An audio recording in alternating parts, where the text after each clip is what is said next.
Welcome to today's birth Q&A, just chit chat episode. So last week I shared the birth story of my third baby, first daughter, and first home birth after a C-section, Sofia's birth story, which was so fun to get to share. And then the week before that, I shared all about my pregnancy, deciding to try for a VBAC, pursuing a home birth, finding a midwife, what I did to prepare my body and mind for birth, and more. And so those were episodes 318 and 319. If you want to go back to those on the Breakthrough Brand podcast, just search for those numbers and you'll find them. And this week we're keeping the birth content going and doing a Q&A episode. So these are a mix of questions I got on Instagram and in DMs, and a few I just wanted to answer and share myself. So we're talking about most surprising things about having a home birth, getting over fears around a VBAC, what I did with my kids during labor, organizing your birth space, how to get your spouse on board with the home birth, and so much more. It is 15 questions, and some I'll have quicker answers to, and some we're going to linger on. But if you're considering a VBAC, you're considering or having a home birth, if you're pregnant or hoping to have a baby at some point, if you're home birth curious and wondering what is that really like? Any of those things, maybe you just enjoy this podcast and want to hear more life update type content, I think you'll get a lot from this fun Q&A episode. So 15 questions to talk through. Let's get to it.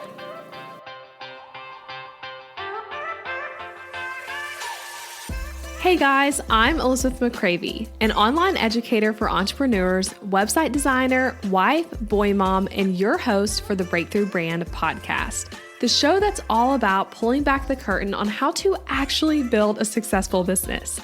I don't skim the surface around here. If you want to dive deep into the nitty-gritty details of what it takes to run a sustainable business that fits your unique lifestyle while standing out in a crowd, then you are in the right place. I created a multiple six-figure a year business in my early 20s, and now in my 30s, I'm still running that successful multiple six-figure a year business on just part-time hours now as a working mom. I'm here to share everything I've learned and everything I'm still learning because I believe that the keys to building a thriving business should never be a secret. Here you'll find episodes that are actionable, direct, and fun, like friends chatting business over coffee, and a fresh, honest take on the reality of being an entrepreneur. If you're ready to master online marketing, website design, personal branding, mindset, time management as a busy parent, scalable and passive income, and business strategy, then this is the podcast for you. It's time to build your breakthrough brand. Let's do this. All right, first birth question. What was the hardest part of the labor and birth experience? So the technical hardest part for this labor and birth would be transition, which happened right before I got in my birth pool. That was really intense. I threw up. I was not feeling good. It was just a lot. I was feeling very frozen in the position I was sitting in. Obviously, pushing was really hard too, just everything towards the end. And that was my first time being unmedicated at the end of a labor too. So that was new for me. But during all that, you're in it. You're in it. You expect the pain, you expect the intensity, and you feel really close to being your baby. And it's my body knew that. And all that was also really quick for me, which helped. But that was technically the hardest part, right? Just the intensity at the end. But I'm going to give you a different answer of more the most shocking, hardest part, I guess I would say, is the afterbirth pains, called afterbirth contractions. Y'all, these were so intense for me and they caught me off guard and lasted around a week for me, on and off, mainly happening when I would be nursing. And they say that afterbirth contractions get worse with each baby. And I totally see that. They also usually are not as intense after a C-section, which C-section moms, we say hallelujah, because you have enough other pain to deal with post C-section than to also have this cramping happening.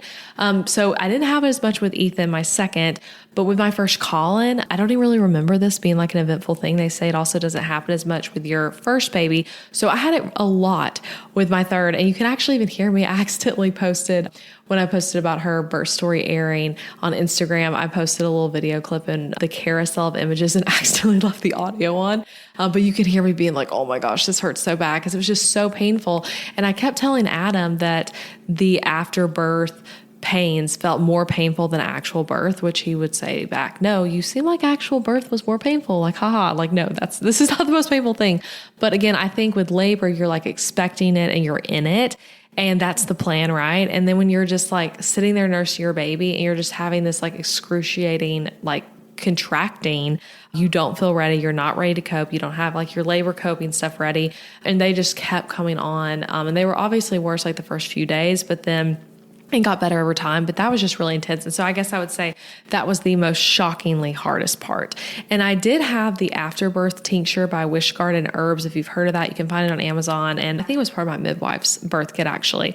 I linked to that in the home birth resource guide on my website at elizabethmccravey.com/birth. But I'm not sure that helped or not. I did end up using the entire tincture within like a few days because I was like trying to get it to help. But these were just brutal and they felt like birth contractions for me. But when you are not in labor and not expecting it. So that was the hardest part, I would say. Okay, question number 2. How did you mentally get over fears around a home birth and fears around a VBAC? So I'll kind of answer those both together and separately. It's hard for me to separate them out since that was like the same thing for me, right? But I got this question a lot on Instagram when I first shared that Sofia was a home birth. So getting over fears was probably the biggest thing for me, like the biggest mental thing. And I feel like my midwife and doula, my whole pregnancy kept encouraging me to work through the fears if I'm going to do this home birth thing. I did have a moment near the end of pregnancy where I was struggling with fears and considered like, hey, do I need to not have a home birth? Do I need to pivot at this point and plan a hospital birth? Which ultimately, even inviting that question in and like giving myself the option, they're like, hey, if you feel like this isn't right for you, we can pivot. Me and Adam literally had a serious talk about that. And I feel like that deciding like, no, I feel like God is leading me to home birth and I trust my midwife and can feel safe with this. I just need to get over these fears. That was helpful to me, even like just entertaining the thought of pivoting to a hospital. But I know that if you have really big fears during labor and birth, no matter where you're giving birth, it can obviously cause things to stall because you're like subconsciously holding your baby in. So I was fearful of that happening. I think that happened some for me actually with my first because I felt so uncomfortable in the induction process and it was just so not what I wanted that I think I was a little bit like having some of that holding my baby and stuff. But anyway, first I just want to say with this question though, and I'll get to like some specific things that helped me get over fears, but I don't think everyone should have a home birth. So if you feel like I think home birth sounds too scary for me, that's okay. I think the most important thing is that you give birth in the place that you're going to feel the most comfortable, which may not be at home. It is for some people, but it's not right for everyone. And I also think on that same note that a VBAC is not right for every woman who's had a C-section, much less an HBAC. And again, if you don't know those terms, a VBAC stands for vaginal birth after cesarean, meaning you give birth vaginally after you have had a C-section prior, 1 C-section, 2 C-section, 3, whatever. I've had 1 C-section prior and 1 vaginal birth prior. So that's my experience. And then HBAC stands for home birth after cesarean. So my choosing of a VBAC and a VBAC at home was very specific to me and my circumstances of my past births and how my pregnancies have gone, all of that kind of stuff. So what's right is unique to you, and certain factors do make a VBAC or a home birth more safe or less safe. So that's where you want to like get really informed, talk to a doctor, talk to a midwife, really get information and learn so you can figure out what's right for you.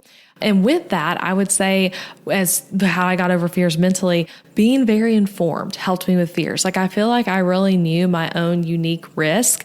And I also knew the unique risk of a VBAC and the unique risk of a home birth. And for me, I'd only had 1 C-section. I'd given birth vaginally before. I live crazy close to a hospital. I've had 3 completely healthy, low-risk pregnancies. So lots of those things were things that when I made this decision, I was considering, and they helped me feel more confident. And I loved my home birth so much, man. Seriously, just such a great experience. But I don't necessarily wish all my births were the same as Sofia's. I'm grateful for having had 3 unique births. And I think the other births before this one are what ultimately led me to get to even have a home birth. So anyway, my personal experience and advice I would give around getting past fears, because that is a real thing. You're not crazy for feeling nerves, even if you do feel like, hey, home birth's the right thing for me, or I feel like I really should go for a VBAC. It's very normal to have fears around that. So my first piece of advice, number 1, would be to get really informed. So I was listening to podcasts, reading studies around VBAC and home birth safety and statistics, listening to and reading other people's stories, talking stuff through with my midwife once I had hired her. And then I also talked originally about whether or not I even wanted to have a VBAC with a doctor at the midwifery doctor group I was with originally. So having that big conversation of like, hey, here are my unique risks. Here are the things that I think make me a good candidate. Like all of that was helpful for me. Uterine rupture is like the big thing brought up with VBAC. So learn about that and learn about what increases the risk of uterine rupture. Also worth noting, I'm not a medical professional. I'm just someone who's given birth. So as I talk through all this, I'm coming from that perspective. I'm not a medical professional, but like learning about that was helpful for me. And then with home birth in general, a common fear would be like distance from a hospital if there were needed and other emergencies that come up. And I think talking through this stuff and having a really solid game plan with your midwife is like the most helpful thing. So like my midwife knew the particular things that I felt nervous about. And then things that I wasn't even aware can be like emergencies in birth. Like she told me like, hey, here's a particular emergency that can happen in birth, whether you're at a hospital or at home. I want to tell you what we would do if this happened. So I was very aware of like, there's all these different things that can happen. And here's how we're going to handle this thing and that thing and this thing. And that was really helpful. And really like those conversations that just built at each appointment with Aubrey helped me have peace and feel really confident in the home birth decision ultimately when it came time to give birth. Okay, and second thing I would say about getting over fears is just pray. Like pray up your birth. If you listened to last week's episode with Sofia's birth story, you heard me share that I had 13 specific things I was praying for. I pinned it to our bathroom mirror. I sent it to friends and family to pray over. I was prayer journaling. I was going on walks, talking to God about the things I was feeling fearful about and feeling hopeful about. So I would just say, pray up your birth. And one particular prayer that I was praying is that I wouldn't have any fears that weren't helpful. And that if it wasn't something that I needed to be thinking about, that I wouldn't. Like I did not want the thought of uterine rupture to come up for me unless it was happening. And then therefore I wanted to like feel the urgency to do what I need to do if something was happening. Hopefully that makes sense. But I pray you won't have any fears that aren't helpful, and just pray up your birth in general is really huge. And that was such an answered prayer for me. Like during labor, I truly birthed like fear-free. I was not afraid at any point, and all the different things surrounding a VBAC or a home birth that I'd had fears around, some during pregnancy, didn't come up for me at all during labor, which was one of my prayers. So really grateful for that. Okay, third thing I would say, and this is again unique to my own experience, but maybe applies to you as well as you have fears around birth, get out of the Facebook groups. So birth stories are a great way to prepare for birth. And so I'm all about like listening to birth stories, reading birth stories, watching videos of birth, like all of that can be really helpful. But often in Facebook groups in particular, where people are sharing their own birth stories, you'll find really traumatic birth stories too, sometimes without even seeking them out. And I found for me that those were so triggering to me at the end of pregnancy. Like I would accidentally just stumble upon them basically. And then I would be upset and afraid for like days after. And a few of the stories in particular that were upsetting to me, I talked to my doula about, which is so helpful. That's a great way. Just adding an extra tip here to get over fears, having the support of a doula, which is, doula is emotional and physical support in birth, whether you're having a hospital birth or a home birth. I've had a doula with all three of my births, and pregnancies has been amazing.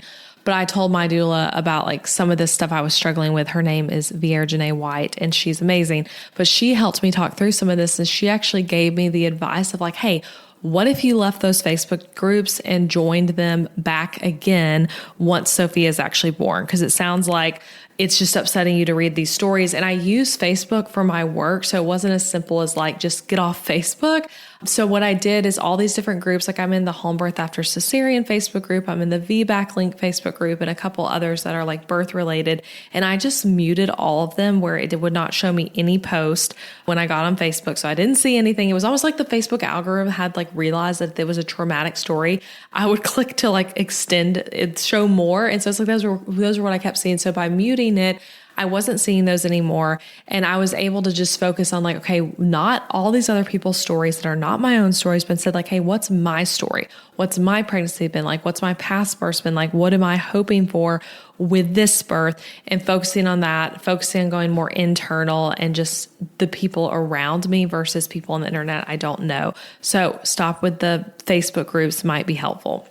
And then the fourth thing I would say for overcoming fears around a home birth or a VBAC at home, find a birth team who you trust to help keep you and your baby safe. If you feel like you don't have like total, complete confidence in your home birth midwife, you're probably going to have a lot of fears. I felt so confident in my midwife, and I was able to voice things to her. I feel like she really understood me and my unique pregnancy and unique fears and situations. She had personally had an HBAC herself, which was a big connection point for us. So I feel like just having a birth team you trust is huge to letting go of fears. And there's so much more I can say here. Those are 4 things. I could do a whole episode on this, but I'll leave you with that for how to get over fears around home birth and VBAC. And if you ever want to send me an email or a DM to talk more about that, I'm happy to. I'm at Elizabeth McCravey over on Instagram.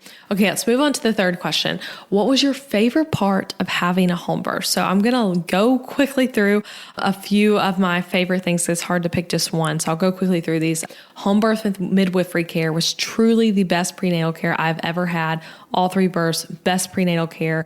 I felt so at peace and taken care of at every appointment by my midwife, Aubrey. So that was a huge favorite thing. How undisturbed everything was. It's like the vision for a home birth is just to let the woman labor and do her thing in labor. And it works out when the woman is like undisturbed. No interventions, basically.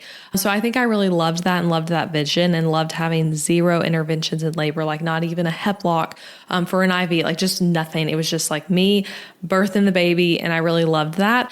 Giving birth in the water. So I had never even labored in a tub before. I had labored in the shower some with both of my last births and also again with this birth, but having a water birth I think was awesome. I think it helped with pain management, and I was able to be in a really great like downward position for pushing because I was like on my hands and knees kind of like upright leaning over the birth pool for pushing. I think that was really awesome. Another favorite thing, having Adam in the birth tub with me. When I asked Adam what his favorite part of our home birth was, he said that of like just the point when someone on the birth team was like, hey, Adam, would you want to get in the tub with her? And he did. And he said that was his favorite part of just being like so close to me and to Sofia when she was being born. Another favorite thing, not having to change locations, just keeping the peace by staying at home, staying in my room. I only left our bedroom once the whole labor process, and it was to go tell my boys good morning between contractions. I really loved that. And then being able to shower in my own shower, go to sleep in my own cozy bed after birth, just immediately being able to be around my other kids too, but having the help of family to like help take care of everyone. So it wasn't like I went straight from giving birth into like mom mode.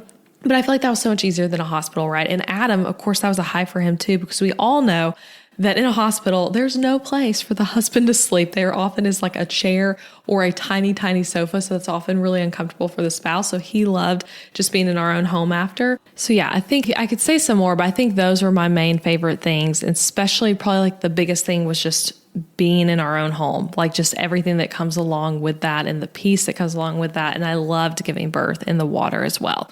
Okay, what was your least favorite part? Number 4 question.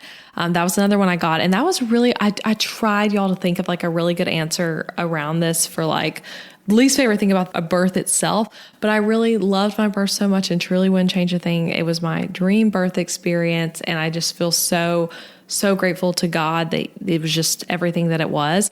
So my least favorite part of home birth actually has to do with pregnancy. And that is the part about the quote unquote going for a home birth, going for a VBAC, just the experience of pregnancy with that on the radar and how taboo it was at times was truly exhausting. Like I got tired of dealing with other people's reactions to the fact that I was having a home birth or the fact that I was going to try to have a VBAC, which is partially why I kept it somewhat private. I kept those plans definitely private from the internet, but even in my own personal life, I often like didn't tell people that I was trying for a home birth unless I felt like talking about it. So I think that was my least favorite part of like, I just dealing with other people's reactions, dealing with other people's fears around it, their questions. I just got tired of it by the end. So I did a lot less talking about it. And obviously not everyone's reaction is like that. I had plenty of people that like, I say I'm having a home birth and they're like, oh, I'm so excited. But generally speaking, I was met with a lot of strange commentary. Like y'all, even I have one quick story.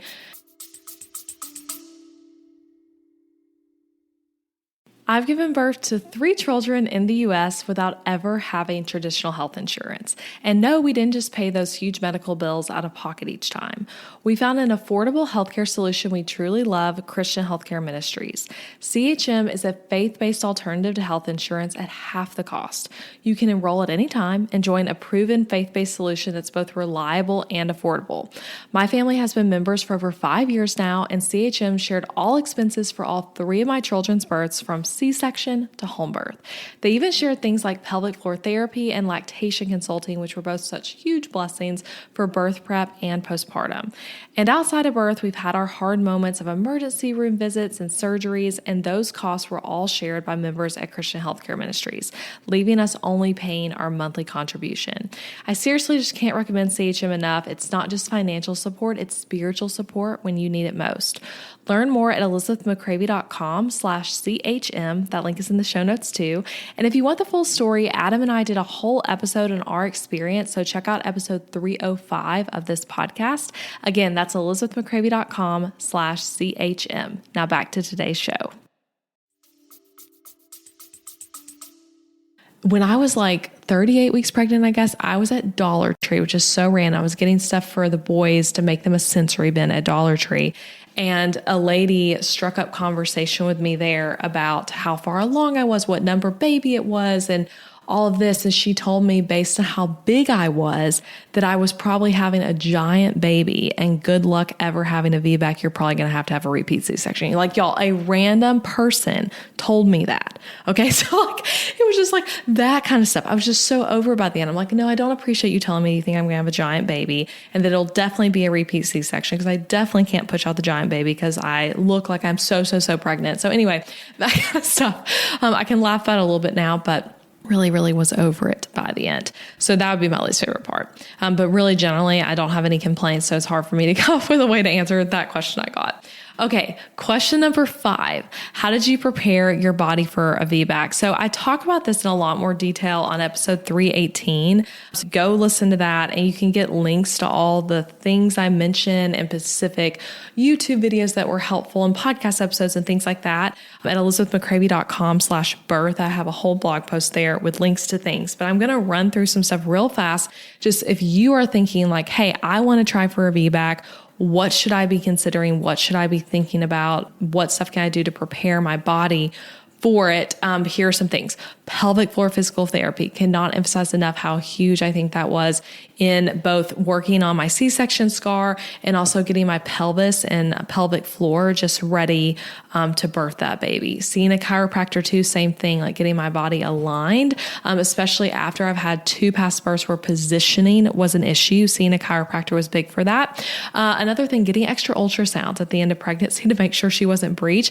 That was probably more of a mental thing for me, but my C-section was due to having a breech baby. So I feel like for me, getting extra ultrasounds, in addition to my midwife being like super aware that like this is something we're going to like stay on top of, was really helpful for me. Lots of YouTube workout videos from Mama Stay Fit. I really love their stuff, but they have videos on like releasing your pelvic floor, getting body ready for birth, a lot of different like stretching type exercises I was doing that I learned both from my pelvic floor physical therapist and from their videos that I would just try to do like every day. Pelvic shifts on a yoga block was a really big thing for me, but I was just doing all kinds of stuff that I hadn't really done in my past births. That was really helpful. And then a lot of mental work of prayer and prayer journaling was big for me because again, I think so much of a VBAC is mental too. Home birth, I think, can be mental as well. Listening to other people's birth stories. I really love the VBAC Link podcast. I also really loved Happy Home Birth. Those were 2 that I enjoyed for birth stories specifically. And then getting as informed as ever on VBACs. I would say that was a big one, just like learning all that you can so that you're informed whether you're having a VBAC or a home birth, like a VBAC in a hospital or a home birth. I think that's really helpful. C-section scar tissue mobilization. You can read about how to do that on YouTube, or if you see a pelvic floor physical therapist, they can help you learn how to do that. But that was a big thing to make sure my scar tissue from my C-section wasn't adhering, which all of that can decrease your chances of things like uterine rupture. So anyway, those are some quick things that I would run through that I would say helped me prepare my body for a VBAC. But I did at times during this pregnancy feel like being pregnant, between like the appointments and the stretching I was trying to do, and also running this business and having 2 other children, like it was a lot to take on. And sometimes being pregnant felt like a full-time job, literally, and preparing for a VBAC, but it was all worth it. And I feel really grateful I did all that. So again, listen to episode 318. It's just 2 episodes before this one if you want more, because I really get into a lot in that episode about preparing for a home birth and a VBAC. Okay, question number 6. When did your water break during labor? I'll keep this one really short, but my sweet podcast editor, Natalie, I always ask her for feedback on episodes. Is there anything I should add, anything I should cut? And on the birth story episode for Sofia, she said, you never mentioned when your water broke. So she was wondering that. She's like, maybe you didn't mention it to keep it private. And I actually just didn't mention it because I forgot. So my water broke during pushing when I was already in the birth tub. So it was really uneventful. Also such a perfect time for it to break. Like what a blessing that was, that it didn't get like our bedroom floor didn't get soaked from that or something. It all went perfectly. And I've heard and also experienced that contractions are often more intense after your water breaks because there's no buffer between the baby's head and your body. So I'm grateful it broke later, basically like at the most intense point, like at transition, all that is when it broke. And there was no mess since I was in the tub. And with Colin, my first vaginal birth, they broke my water as part of the induction process. And I really do remember the contractions getting so much harder after. And I also had no pain meds, but tons of Pitocin at that point. So it was just a lot. And then with Ethan, my water never broke. And then I ended up having a C-section. So I guess I'm someone who the water would naturally break like later. And I don't have like the water breaking thing as a way that labor starts like you often see on TV and in the movies. So yeah, it broke during pushing. Okay. And then question number 7, this was one I got a lot on Instagram when I asked what questions you guys have. So did you involve your kids in the birth? And if not, what did you do for childcare during labor? So at the time of Sophia's birth, my oldest son, Colin, was just a few months away from turning 4. And my son, Ethan, was 16 months old. So I have little kids, right? Like the childcare plan cannot be that your husband, who's also supposed to support you in birth, is just taking care of them. And, it's questionable if it's a good idea for them at their current ages to be present for the birth because of the intensity of it. So with all that in mind, all of pregnancy, I was very prepared for the idea that we would maybe want them in the room for all of birth, some of birth, the end, the beginning, I don't know. Or that when the time comes, we'd be like, just kidding, never mind. They definitely should not be there for this. We were just both being like, very open to all potential things there. I personally was really hopeful in pregnancy that they could be there. That was my hope, but I was open to the idea that it might scare them or be more work than we want in that moment. I thought it would scare Ethan more potentially since he was so little, and Colin could understand what was going on a little bit more, but Ethan really would have no idea what was going on. Adam was always very more of the mindset that he did not think the boys should be there for it, which he ended up being like correct in that way. But anyway, we had a very play it by ear approach to it all. And you also just have no idea when the baby will be born, right? So it could be in the night when kids are asleep. It could be when they're at preschool. My boys currently go to a preschool 3 days a week. But actually around the time that labor was potentially going to happen, we had 4th of July holiday where they're going to be home a lot. So I also had that potential thing of like, if I went to labor around 4th of July, they're going to be home for like 5 days straight. So anyway, it could have been during the nap, though you don't know. So I was more wanting them there than Adam was.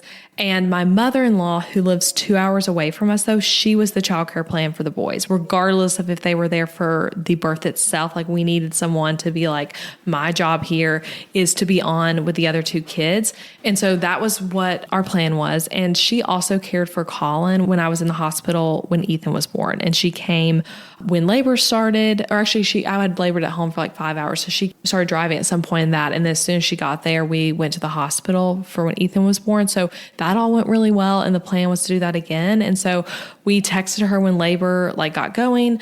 The plan is that she drives to our house, whatever time of day that is. And then she'd be ready to go with the boys. So this time we texted her in the night. And then she got to her house around 6 a.m. and was there to greet the boys when they woke up in the morning, get Ethan out of his crib. And they were so excited to see her. And she was just downstairs with them. So when labor really got going, though, because Sofia was born at 11:17 a.m., like I said, my mother-in-law was getting the boys up around 7 a.m. So in those hours, and then when Sofia was actually born, it truly did not ever cross my mind to be like, let's go tell Jan to bring the boys upstairs and get them in this room. Things were moving so fast and so intense. It literally never crossed my mind. And it was not, I don't think it would have been right in my particular labor for them to have seen me that way. I was very intense and loud, and like, I think it would have upset them. And again, it didn't even cross my mind or Adam's mind in the intensity of labor. So they were not there. They were downstairs. And at the time Sophia was born, they were actually watching TV with the volume turned up because my mother-in-law heard me getting louder, and she was like, I don't want them to hear and like want to go upstairs or get worried or something. So she just turned the volume up and let them watch some TV. And that all like literally went as smooth and as perfect as it could have. And, in hindsight, I'm really glad that they weren't there and that was how it all played out. So advice though I'd give around this though, when you have other kids and you're having a home birth and you're trying to figure it out, here are, how many points do I have? I have 3 things I would say for childcare just for subsequent births. So first thing, do prep them for things relating to birth, even if you think you don't want them there. And I think that's a really cool thing about home birth is that kids can be more involved even in the prenatal care at home. So why not use this as like a learning and bonding opportunity with your other kids? So I was always clear during pregnancy that our family's having a baby. This is their baby sister. She's being born in mommy and daddy's bedroom, and we're all so excited, and you get to be a part of this in different ways too. So I got the book, Mommy's Having a Home Birth, on Amazon. I have it linked at elizabethmccravy.com/birth. But I love that book, y'all. It is so, so sweet. And it also focuses on the prenatal care and birth itself. So like the mom has appointments at home with the midwife, and there's a birth pool, and the little girl, it's through the eyes of the little girl. She's like helping with things. So anyway, Colin and I read that book a ton, and it was his favorite book for a while during pregnancy, where he just wanted to read it over and over again. And I think it helped him understand that birth is intense, but mommy is okay in the intensity, which is something, in case he had been there, I wanted him to like hopefully grasp a little bit. He understood that she'll be born in a birth pool, and that here's are ways that he can help with pregnancy and with birth if he had been there during it. So I love that book. Can't recommend it enough. And then I also got Colin a kid's camera to potentially use during the birth, which again, he wasn't there for, but that is one of his favorite toys, y'all. He's so cute, a little photographer. He just goes around taking pictures of things, and I love like seeing all the photos he takes and seeing the world like through his eyes and what he captures. But that was a way that like I've heard people share that it can be a good thing if your kids are going to be at the birth, to help them feel involved and feel included, to have a camera. We also talked about ways he could help during birth, like with helping fill in the birth tub or rubbing mommy's back and things like that. But again, none of it happened, but the prep was still good.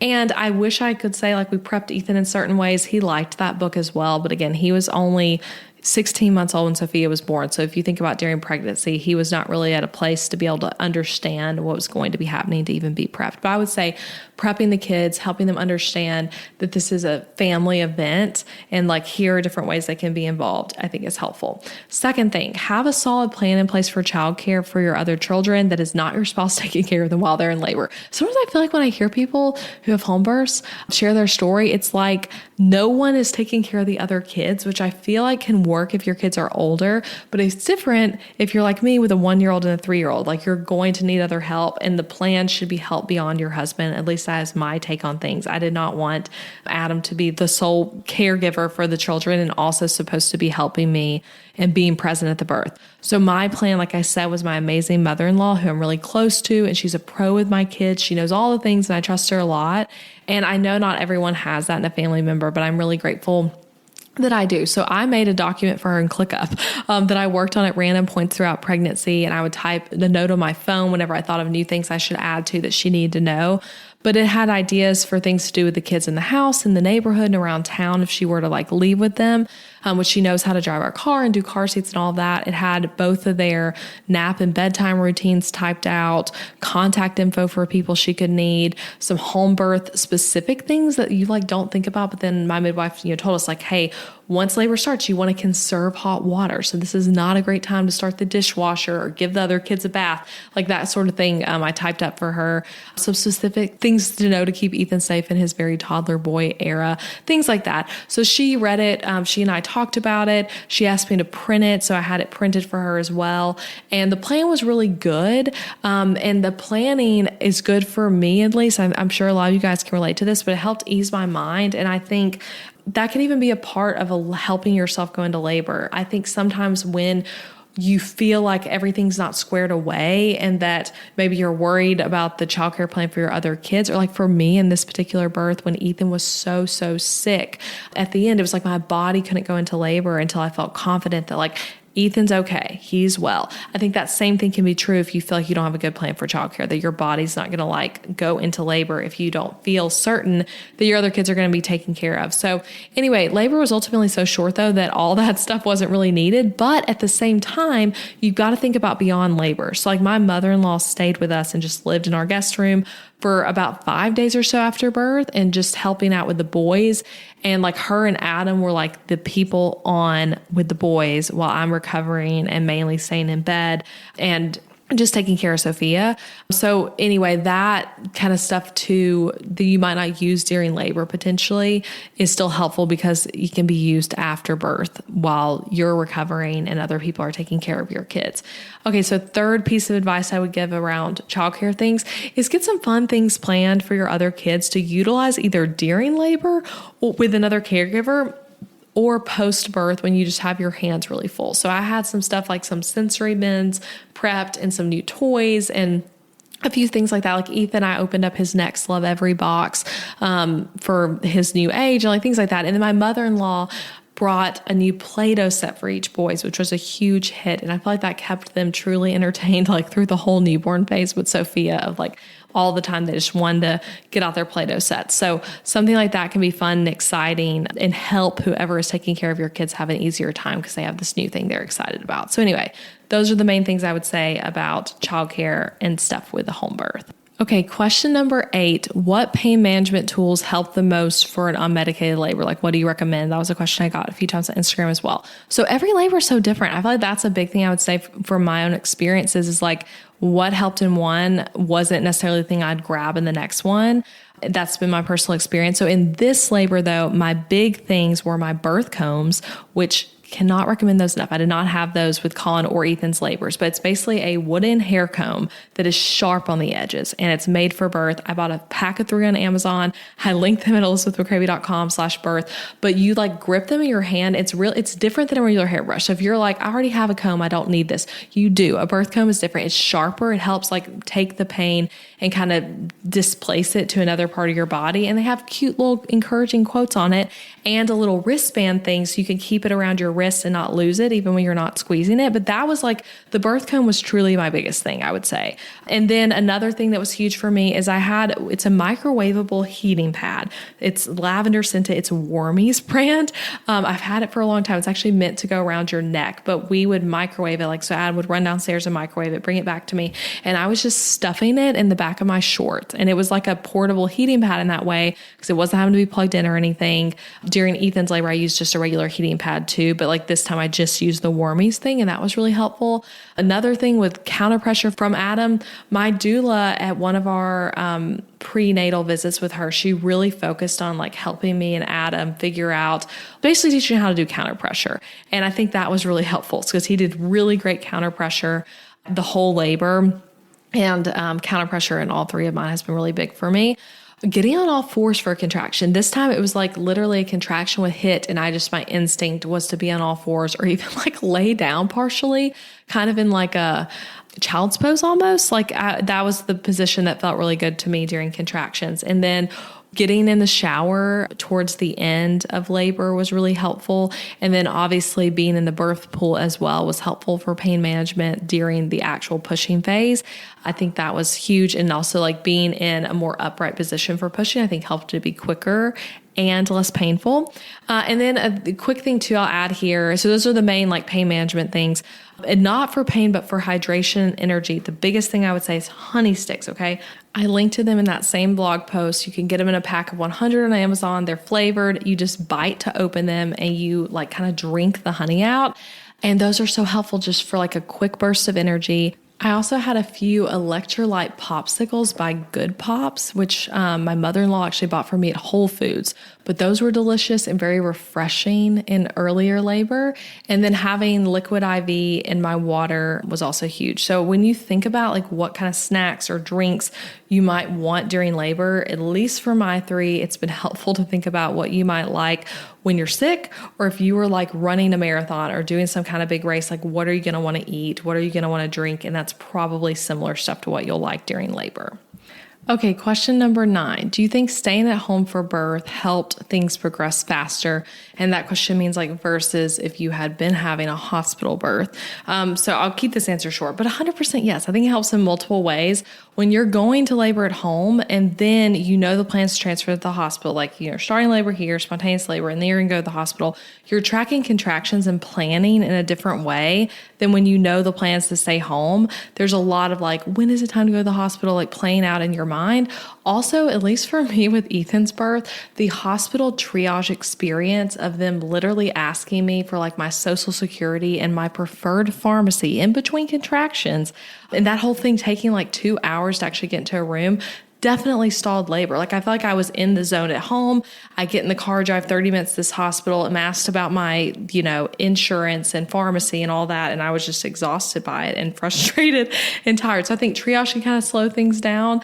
And then second thing for me, I'm so comfortable in our bedroom and in our home. And I think just being in that familiar and safe environment was really great. I'm homebody to the max. I really loved my birth space setup as well. And it was like exactly how I wanted it designed, right? Which we can't do that necessarily in a hospital room. Like some people bring like the twinkle lights and things like that, and that's great. But I was able to like ahead of time set up a really lovely birth space that made me feel at peace and excited. And I had my music playing. I had the essential oil diffuser going. I had these twinkle lights and, the birth pool already set up and all that. I think that all together definitely helped me progress faster. And this labor was 9 hours start to finish, arguably more like around 5 hours of active labor, whereas my other 2 were much longer than that. And they're all different circumstances, right? Like my first one was an induction. My second one had a breech baby and ultimately it was a C-section. So there's factors like that as well. But I would say this labor did feel a lot faster, especially since early labor, I felt like so able to just like relax between contractions. During, I was able to laugh and still just feel really chill. Things were really spaced out for a long time. So it was definitely a lot faster. And I think staying at home helped. Okay, question number 10. How did you find an HBAC supportive provider, and then tips for finding a supportive VBAC provider in general? So again, listen to episode 318 because I go through my whole experience with this. It's definitely not always easy. I contacted 17 midwives before finding my midwife. And some of that was because I waited until I was 22 weeks pregnant to decide on a home birth. So my inquiry process was started at a time where a lot of people are already booked. And then some of that was because I was a VBAC. And so for a lot of midwives who are home birth midwives, that was like an automatic, like, nope, sorry, I don't do VBACs at home. So some advice I would say is ask other midwives for referrals who aren't available to you for whatever reason. So like when someone says like, oh, I really wish I could, but I can't, and you feel like you're able to like ask a follow-up question, maybe ask them like, hey, okay, is there any other midwife who you think would be available or who you think would take me on as a VBAC that you trust and could recommend? And that's actually ultimately how I found my amazing midwife, Aubrey, was through someone else being like, hey, I can't take you on. You sound like a great candidate for a home birth VBAC though. Check out Aubrey. I think she has availability and y'all would be a great fit. So asking for referrals, I think, can be really helpful. And then as you think about like, is this person going to support me in this or not? Pay attention to the language your provider uses. Like, do they believe the birth plans will work out, or are they tolerating you and just like quote unquote letting you try? I think every mom deserves to have a birth team who is not tolerating your hopes and your birth plan and your birth goals and letting you quote unquote try, but are supportive and doing what they can to help you reach those goals, versus being like, oh, that's cute that you like think you want, thinking about this as an example. I know a lot of moms experience this of like, oh, it's cute that you want to give birth without an epidural, but like you'll probably end up asking for the epidural, like that kind of mindset. You don't want that same thing applied to the idea of a VBAC. So paying attention to that language. Finding a provider who you trust big. Y'all, this is the biggest thing. I think I trusted my midwife, both wouldn't take me as a client if she didn't think we'd be safe. And I also trusted that she wouldn't take any unnecessary risks. So I knew that if the problem came up, we'd be calling an ambulance or driving to the hospital. And she knew that was also my desire. I was not like home birth at all costs. I was like, nope, if something comes up, I want to go to the hospital. And I think that was like the perfect combination for me for a home birth of like, hey, I'm really close to a hospital. If something comes up, we're going to the hospital. Nothing did though.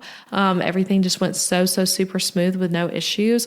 But I think having a provider you trust big is going to be really, really helpful. And asking, being not afraid to like probe for the questions that you want answers to. So in the case of a VBAC specifically, asking questions like, how do you feel about VBACs? Like, do you support VBACs? How do you feel about a VBAC going beyond 40 weeks? Like some providers might be like, nope, you can't go past 40 weeks if it's a VBAC. How many VBACs have you been a part of? If they're an OB, what is your C-section rate? There's all kinds of questions you can ask. You can find a lot of helpful stuff online, but don't be afraid to like ask questions. And the biggest advice I would say too is if you really do feel like a home birth is for you or a VBAC is for you, just don't give up. You don't have to stay with the same provider that your last pregnancy was with. You don't have to stay loyal to them. They'll be okay if you go somewhere else. I've heard that so many times of like an intense loyalty to a doctor or midwife you don't even like just because they were there for your last baby's birth. So don't feel that way. You can switch providers, they'll be okay. But yeah, biggest advice, just don't give up because there are more VBAC and HBAC supportive providers out there than you think. And you just have to keep looking and don't be afraid to switch until you find someone that you are like, hey, they get me, they get this, they understand what I'm going for, and I feel confident in working with them through this decision. Okay, question number 11 and 12 go together, but what surprised me the most about a home birth, and then answering the question 2 of what surprised Adam the most about a home birth. So first, what surprised me, I tried to think outside the box for this. Like obviously there's some things like how quick it was surprising to me. How great I felt after was also surprising. But the thing I would say that was truly like really caught me off guard was how much work goes into it since you're birthing in your own home, not a hospital. Like you are not going into labor and then showing up somewhere where everything's prepared for you, or going somewhere and getting induced where everything's prepared for you. You provide a lot yourself and you have to organize and set things up yourself. So like I had a home birth kit I bought that my midwife selects everything for, and then it gets delivered to my house, and then I had to organize that. And then she had another list of things that, you can buy at Walmart or Target or wherever, just like so many different random things in that home birth list that I purchased myself and then organized. And she looked through it all to make sure we had everything ahead of time and all that. And so that was just like more to prep, I guess. And so that was surprising, but also expected. I guess I'm like, I don't know where all that stuff came from. I guess I thought like maybe midwife brought everything, which she did bring a lot of stuff, right? But there was also a lot I provided. But another thing I was surprised by is how much I loved all the extra work. Like I truly enjoyed it. It felt like it helped me nest for birth and prepare mentally even to get all that stuff together. So I really liked that. And, often we nest for a baby by like creating their nursery and we get freezer meals prepped and stuff like that, put the car seat in. So this felt like an additional nesting thing for me of like preparing a space and buying the things I need to buy for a home birth. And I really super, super enjoyed it, even though it was more work. Okay, what surprised Adam the most about a home birth? So I asked Adam this last time. I was like, hey, what? I've got answers on the podcast. What surprised you the most? And he said he was most surprised by how much our team cleaned up after, which I get how that was such a pleasant surprise that I wasn't even paying attention to because I was just, in newborn land after she was born and also dealing with all those afterbirth contractions. But he would have been the one who would have been like cleaning up, I guess. So he was really grateful that our team handled everything. But by the time our birth team left, y'all, our bedroom and bathroom was honestly cleaner than before labor had started. Like everything was just perfectly clean. So they washed all the towels and sheets. They took away the birth pool. They cleaned up that area. They put away the hose and got our shower head back on. They had all my postpartum stuff together in one spot for me in the bathroom. Just like everything was perfectly taken care of. They were making sure that Adam and I both had a good meal before they left, making sure I had water, just taking care of everything. Like it was all just cleaned up perfectly. And they took the trash out. Literally everything taken care of. So that was super wonderful. And that was what surprised Adam the most. I think he was expecting it more like after birth was done, that things were going to be kind of chaotic and we were going to have to clean it up ourselves, but they took care of everything. Okay. Question 13. I got 3 more left for us. And these last 3 I have shorter answers to, but this was a really good question someone sent in. What's advice on how to get your husband on board with a home birth? And so I also asked Adam about this last night, but to kind of explain our story, and then I'll tell you what advice he had on this as a husband. But Adam was not as thrilled about a home birth originally when I first started talking about the idea. We had multiple points in my pregnancy where home birth came up, and then I decided against it. Then it came up again. So it wasn't just like a one-time time conversation. And I would say it did take him some quote unquote convincing, but not like in a manipulative way. And also not a ton of convincing. It was more like he just needed information and to be informed.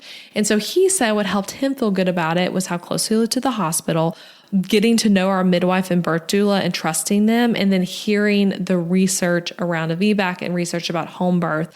All of that information was helpful to him. And so I was informing him on things as I was learning, and that helped.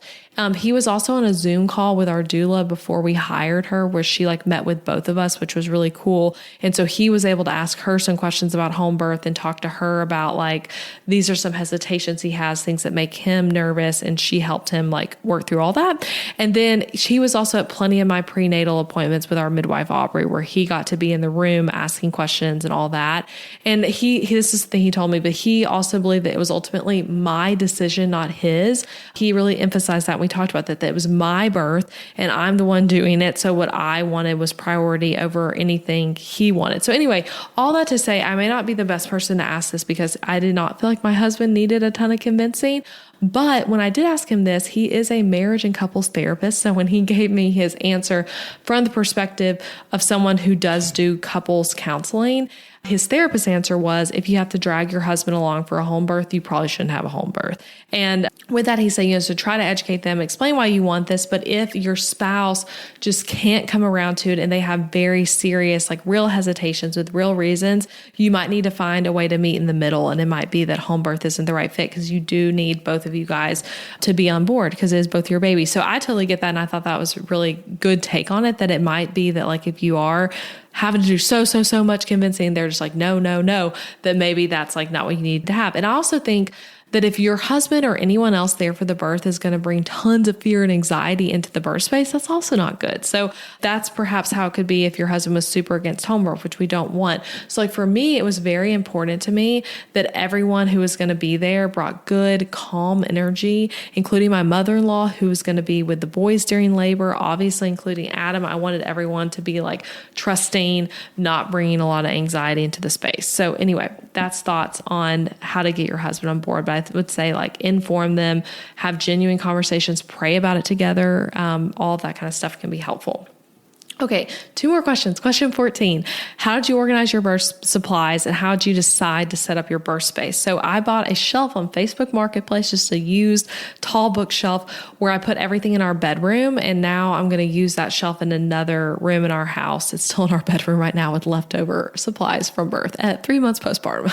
I've not cleaned that up yet, but my plan is to use it in another room. But I for me, it made the most sense to put it on a shelf versus in baskets on the floor. But that is something I was how do I organize this? What all am I buying? And again, once your midwife sends you that list of additional birth supplies to buy and you buy the home birth kit from whatever website you're buying it from, then you get it all in the mail and then you're able to figure out how to organize it. So I had things in baskets on these shelves, kind of organized from the postpartum stuff on the very bottom to all the cleaning and sanitizing stuff on the very top and everything else in the middle. And the shelf is also valuable too in postpartum, hence why it's just still in our room for keeping things on and organizing things and keeping stuff off the floor.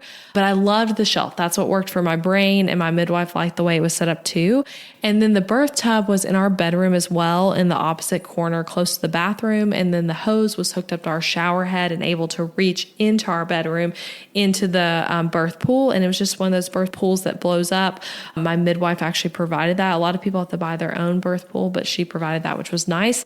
And it was a perfect setup, truly. And I also had pinned on the wall next to the shelf the hospital packing list, because I also did pack a hospital bag. That was important to me to have that ready. So I had a list pinned to the wall that for when labor started, here's all the things I need to add to the hospital bag. And then in the event of a transfer, if that were to happen, here's all the stuff from the birth shelf that needs to be put into that hospital bag. So I had the hospital bag sitting there next to the birth shelf. But yeah, I loved our birth space. I loved the way it was all organized. And I feel like it went really smoothly. And I had a basket on that shelf as well that had all my pain coping things. Those were all the combs were, the TENS machine that I'd used, the heating pad, all of that was right there together too, that I could just grab. And I went over with Adam, because I'm the one that organized the birth shelf before labor, towards the end of pregnancy. We went over everything of hey, here's where all this is. So he knew where everything was as well. Then also my birth team did too. So yeah, I would recommend a shelf over just like baskets on your floor. Okay, question 15, our last question. What was your favorite birth affirmation? So I have 5 I'm going to read to you that were my favorites. And I had these printed out, designed on Canva, and then hung on the wall where my doula during labor, I talked about this in last week's episode, but she actually was reading me these affirmations and scriptures too that I had on the wall. But I cannot recommend enough finding some birth affirmations that resonate with you. What resonates is going to be unique to you. During pregnancy, you can listen to different, just affirmation meditations where someone's just reading one affirmation after another.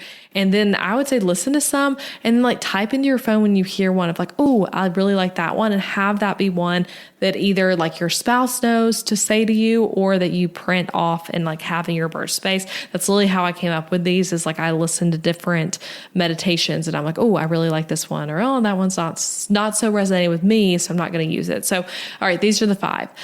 My body cannot produce a sensation beyond what I can bear. I think that is so, so helpful that you are not going to have pain that is beyond what you can tolerate, because the pain is being created by your own body when you're just in labor that's not being augmented or anything like that.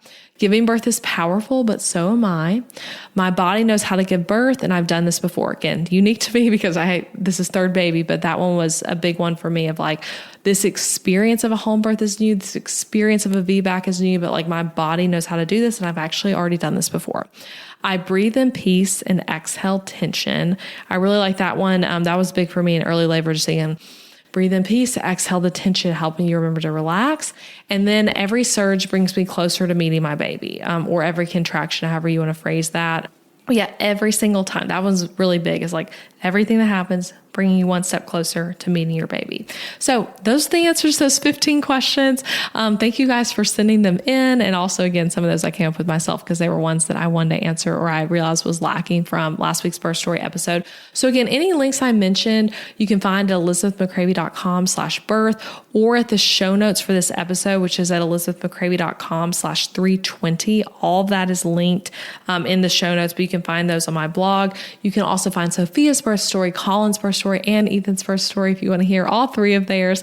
And I have other episodes too where I walked through Colin's pregnancy each trimester. And I have the postpartum episode coming next week about my postpartum experience this time around. But there's the Breakthrough Brand podcast is a business podcast, but I also have tons of content on motherhood, birth, and pregnancy, because those are all things that are a big part of my life right now. And I really enjoy talking about them. So anyway, thank you for listening to this. And again, if you want to go back to 318 and 319 to hear more of the birth story and then all about pregnancy, you can find a lot more there. So thank you for listening, and I'll be back next week with another episode. Bye, you guys. If managing your business's finances feels daunting and you typically come to the end of the month not sure how to pay yourself, or if you're doing the business savings thing, quote unquote, right, then I have a free guide for you. Over my 9 years of business, I've learned some financial skills the hard way, and a few years ago, I developed an 8-step process I go through at the end of each month. This process helps me know how my business is doing financially, pay myself well, and allocate money for things like taxes and expenses, and also document notes about the month that'll help me make financial decisions in the future.